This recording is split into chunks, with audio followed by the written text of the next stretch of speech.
Hello friends, इस video में हम राजस्थान पटवार के मॉडल पेपर नंबर 3 का सॉल्यूशन करेंगे। जैसा कि आपको पता है, राजस्थान पटवार के एग्जाम के सिलेबस में ग्रामर का कोई भी टॉपिक डायरेक्टली नहीं दिया गया, लेकिन अगर स्पॉटिंग एरर्स और करेक्ट यूजेज वाले क्वेश्चंस की बात करें तो ये क्वेश्चंस ग्रामर में से ही पूछे जाएंगे। तो क्या आपको पूरी ग्रामर पढ़नी पड़ेगी? जी नहीं। तो इन मॉडल पेपर्स में हम उन्हीं रूल्स की बात करेंगे जो बार बार पूछे जाते हैं, और वोकेब में भी ऐसे ही वर्ड्स और ऐसे इडियम्स देखेंगे जो एग्जाम में बार बार पूछे जाते हैं। राजस्थान के जितने भी एग्जाम में इंग्लिश पूछी जाती है उनमें इन्हीं रूल्स पे ज्यादा क्वेश्चन आते हैं। उन्हीं रूल्स को हम इनमें इंक्लूड कर रहे हैं। पेपर 1 और पेपर 2 का सॉल्यूशन हमने कर लिया। इस वीडियो में हम पेपर 3 का सॉल्यूशन देखेंगे। तो जैसा कि हमने देखा कि स्पॉटिंग एरर्स और करेक्ट यूजेज में ग्रामर पूछी जाएगी, तो इसमें जो भी इंपॉर्टेंट रूल्स हैं जहां से क्वेश्चन आ सकते हैं वो सारे क्वेश्चन हम इस सीरीज में डिस्कस करेंगे। और अगर रीडिंग कॉम्प्रिहेंशन की बात करें तो हम इसकी भी बात करेंगे कि पैसेज को किस तरीके से हम सोल्व करें, जिससे अगर आपको इंग्लिश थोड़ी सी कम भी आती है तो आप आराम से अच्छा स्कोर कर पाएं। अगर आप ये पेपर की सीरीज भी देख लेते हो आप आराम से अच्छा स्कोर कर लेंगे राजस्थान पटवार की इंग्लिश में। तो फर्स्ट क्वेश्चन देखते हैं। फर्स्ट क्वेश्चन में आपको करना है ग्रामेटिकल एरर फाइंड आउट करना है। सेंटेंस में कहाँ पे गलती है वो आपको ढूंढना है। तो सेंटेंस की बात करें तो सेंटेंस क्या हो गया? He has gone to Jaipur yesterday. तो जैसा कि आपको पता है येस्टरडे का मतलब होता है बीता हुआ कल। तो बीते हुए कल की बात चल रही है, लेकिन टेंस कौन सा है? टेंस है प्रेजेंट परफेक्ट टेंस। तो मैच ही नहीं हो रहा। अगर पास्ट का टाइम है तो पास्ट का टेंस आना चाहिए। तो हमने ये भी देखा है कि पास्ट का अगर टाइम होगा तो हम पास्ट इंडेफिनेट टेंस का यूज करते हैं। तो यहाँ पे हैज गॉन नहीं आएगा, क्या आएगा? वेंट आएगा। तो कौन से पार्ट में एरर हुआ? हैज गॉन नहीं आ सकता। तो रूल क्या हो गया? अगर पास्ट का कोई टाइम दिया गया है जैसे येस्टरडे, 2 days अगो, या फिर लास्ट मंथ, लास्ट ईयर, कुछ भी अगर पास्ट का टाइम है तो आपको पास्ट इंडेफिनेट टेंस का यूज करना है। अब सेकंड क्वेश्चन की बात करें तो सेकंड क्वेश्चन में भी आपको ग्रामेटिकल एरर फाइंड आउट करना है। तो सेंटेंस देखते हैं। The train had left before they had reached the station. Past perfect tense में हम इस टाइप के सेंटेंस पढ़ते हैं जिसमें दो काम होते हैं। जिसमें कोई काम अगर पास्ट में हुआ तो पास्ट के भी पास्ट में जो काम हुआ उसको हम पास्ट परफेक्ट टेंस में डिनोट करते हैं। जैसे अगर मैं आज के रेस्पेक्ट में बात करूं तो कल का टाइम क्या हो गया? Past indefinite. और परसों का टाइम क्या हो गया? Past perfect. जो पास्ट का भी पास्ट हो गया वो होता है पास्ट परफेक्ट। तो इसमें बेसिक तरीके के अगर क्वेश्चन पूछे जाते हैं तो इसमें बिफोर और आफ्टर का यूज होता है। तो जो काम पहले हुआ उसमें हम पास्ट परफेक्ट टेंस का यूज करते हैं, और जो काम बाद में हुआ उसमें हम पास्ट इंडेफिनेट टेंस का यूज करते हैं। तो इस तरीके के सेंटेंस में यहाँ पे कोई बिफोर या आफ्टर होगा। एक तरफ अपने को यूज करना है पास्ट परफेक्ट टेंस और एक तरफ यूज करना है पास्ट इंडेफिनेट टेंस। अब किस तरफ आपको पास्ट परफेक्ट टेंस यूज करना है और किस तरफ आपको पास्ट इंडेफिनेट टेंस यूज करना है? तो कॉन्सेप्ट तो क्या हो गया? जो काम पहले हुआ उसमें पास्ट परफेक्ट टेंस आएगा। लेकिन अगर बात करें थोड़ी सी ट्रिक की, जिससे अगर आप इन ये क्वेश्चन आए तो आप आराम से सोल्व कर पाए। अगर बात करें तो बिफोर के बाद में जो सेंटेंस होगा उसमें पास्ट इंडेफिनेट टेंस आएगा, और बिफोर के पहले अगर कोई सेंटेंस होगा तो उसमें पास्ट परफेक्ट टेंस मतलब हेड का यूज होगा। तो क्या ध्यान रखना है? बिफोर के जस्ट वाले सेंटेंस में आपको पास्ट इंडेफिनेट का यूज करना है। तो हेड रीच तो पास्ट परफेक्ट हो गया, पास्ट इंडेफिनेट नहीं है, तो यहाँ पे हेड नहीं आएगा, क्या आएगा? ओनली रीच्ड आएगा। तो कौन से पार्ट में एरर हुआ? Head reached. और अगर यहाँ पे आफ्टर आ जाए तो आफ्टर के बाद वाले पार्ट में पास्ट परफेक्ट टेंस होगा और पहले वाले पार्ट में पास्ट इंडेफिनेट होगा। सेंटेंस का मतलब क्या निकलेगा? The train had left before they reached the station. उनके पहुंचने से पहले ट्रेन जा चुकी थी। तो पहले क्या काम हुआ? ट्रेन के जाने का काम हुआ। पहुंचने का काम कब हुआ? ट्रेन के जाने के बाद। तो पहले कौन सा काम हुआ? ट्रेन के जाने का। तो ट्रेन का जाना पास्ट परफेक्ट में होगा और पहुंचने का काम पास्ट इंडेफिनेट में होगा। क्वेश्चन नंबर 3 की बात करें। क्वेश्चन नंबर 3 में आपको करना है फिल इन द ब्लैंक।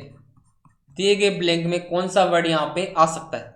तो बात करते हैं। The students are not prepared blank the examination. तो हम इस सेंटेंस को कई बार गलत यूज करते हैं कि मैं एग्जाम देने जा रहा हूँ। तो वो एग्जाम देना नहीं होता, एग्जाम लेना होता है। मतलब क्या ध्यान रखना है कि स्टूडेंट्स एग्जाम लेते हैं और टीचर एग्जाम देते हैं। तो अगर हम एग्जाम हॉल में जाते हैं तो हम एग्जाम लेने जाते हैं, ये ध्यान रखना। तो यहाँ पे टू गिव नहीं आता, टू टेक आता है। बहुत इंपॉर्टेंट कॉन्सेप्ट है। तो the students are not prepared to take the examination. अब कई स्टूडेंट यहाँ पे गिव कर देंगे जो गलत होगा। तो क्या ध्यान रखना कि स्टूडेंट एग्जाम लेते हैं और टीचर एग्जाम देते हैं। क्वेश्चन नंबर अगर 4 की बात करें तो इसमें भी फिल इन द ब्लैंक करना है। सेंटेंस क्या हो गया? Rakesh was busy when we blank to see him. तो इस तरीके के सेंटेंस में हमको क्या करना है? देखो, सबसे पहले देखना है कि सेंटेंस का टेंस कौन सा है। तो यहां से पता लग रहा है कि सेंटेंस पास्ट टेंस में चल रहा है। अगर सेंटेंस पास्ट टेंस में चलेगा तो सेंटेंस का पूरा पार्ट पास्ट में होगा, तो क्या होगा, Rakesh was busy when we went to see him. Go का सेकंड फॉर्म क्या होता है, वेंट होता है, तो यहाँ पे क्या आएगा, वेंट आएगा। सेंटेंस का मतलब क्या होगा, राकेश बिजी था जब हम उससे मिलने गए, पास्ट की बात हो गई, तो दोनों के दोनों वर्ब पास्ट टेंस में आएगी। क्वेश्चन नंबर 5 में आपको सिनोनिम बताना है किसका, सैनिटाइज का। जैसा कि भी चल रहा है कि सैनिटाइजर का यूज हो रहा है कोरोना में बहुत ज्यादा। सैनिटाइजर क्या करता है, क्लीन करता है हाथों को, बैक्टीरिया को किल कर देता है। तो सैनिटाइज का सिनोनिम या फिर समानार्थी या पर्यायवाची क्या हो गया, डिसइंफेक्ट। दोनों का मतलब क्या होता है, क्लीन करना बैक्टीरिया को किल करके। 6th क्वेश्चन में आपको एंटोनम बताना है। एंटोनम मतलब विलोम शब्द बताना है किसका, आर्टिफिशियल का। अब अपने पटवारी के एग्जाम में कोई बहुत ज़्यादा मुश्किल सिनोनिम्स और एंटोनिम्स नहीं पूछे जाएंगे। जो कॉमनली यूज होने वाले वर्ड्स हैं उन्हीं में से सिनोनिम्स और एंटोनिम्स पूछे जाएंगे। तो आर्टिफिशियल हमको पता है क्या होता है, अप्राकृतिक। तो इसका अगर विलोम शब्द की बात करें तो हिंदी में क्या होगा, प्राकृतिक। तो प्राकृतिक को इंग्लिश में बोलते हैं हम नेचुरल। तो आर्टिफिशियल मतलब अप्राकृतिक और नेचुरल मतलब प्राकृतिक। 7th क्वेश्चन में हमको दिए गए इडियम का मीनिंग बताना है। इडियम क्या होता है, कोई मुहावरा होता है। जैसे हिंदी में मुहावरे होते हैं वैसे इंग्लिश में भी मुहावरे होते हैं। तो दिया गया मुहावरा क्या है, to add fuel to fire. Hindi में एक मुहावरा होता है, आग में घी डालना। उसका मतलब सबको पता है क्या, किसी को भड़का देना जिससे वो और गुस्सा हो जाए। तो यहाँ भी ये सेम मीनिंग वाला मुहावरा है। इसको क्या बोलते हैं, to add fuel to fire. Fuel का मतलब क्या होता है, ईंधन, मतलब आग में ईंधन डाल देना। जैसे पेट्रोल अगर आग में डालेंगे तो आग और भड़क जाएगी, तो भड़कने को इंग्लिश में बोलते हैं इंसाइट। तो to add fuel to fire का मतलब क्या होगा, टू इंसाइट, मतलब भड़का देना। क्वेश्चन नंबर 8 में भी आपको इडियम्स का ही मीनिंग बताना है कि इस इडियम का क्या मीनिंग होगा। टू ब्रेक द आइस, इसका मतलब क्या होता है, चुप्पी तोड़ना। जैसे कई सारे लोग अगर एक जगह बैठे हुए हैं तो जो सबसे पहले बोलता है उसको बोलते हैं टू ब्रेक द आइस। तो इसका मतलब क्या होगा, to speak first after long silence, लंबी चुप्पी के बाद बोल पड़ना। तो आपके एग्जाम में 3 क्वेश्चन आपको पैसेज से पूछे जाएंगे। तो इस एग्जाम में आपको क्या करना है, पैसेज पढ़ना है। समझ में आता तो बहुत अच्छी बात है, अगर नहीं समझ में आता तो आप पहले क्वेश्चन पढ़ेंगे, उसके बाद उस क्वेश्चन का आंसर आप पैसेज में ढूंढ लेंगे, क्योंकि आपको टाइम का प्रॉब्लम नहीं होगा। पटवारी के एग्जाम में खूब टाइम है, तो आप ये नहीं कि जल्दबाजी करें, आराम से आप पैसेज के क्वेश्चन तो कम से कम सोल्व करके ही आएँ। ये मैं आपको होमवर्क दे रहा हूँ, इस पैसेज को आपको पढ़ना है और आगे जो 3 क्वेश्चन दिए गए उनके आंसर आपको इसमें ढूंढने।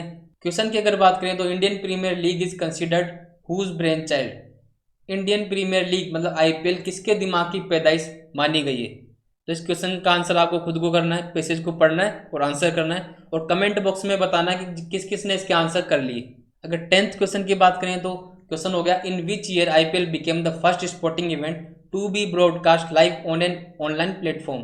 कौन से साल में आईपीएल ऐसी खेल प्रतियोगिता बनी जिसको ऑनलाइन प्लेटफॉर्म पर लाइव ब्रॉडकास्ट किया गया। 11th क्वेश्चन हो गया, what is the antonym of the word professional used in passage. Passage में दिया गया वर्ड प्रोफेशनल, इसका एंटोनम क्या होगा।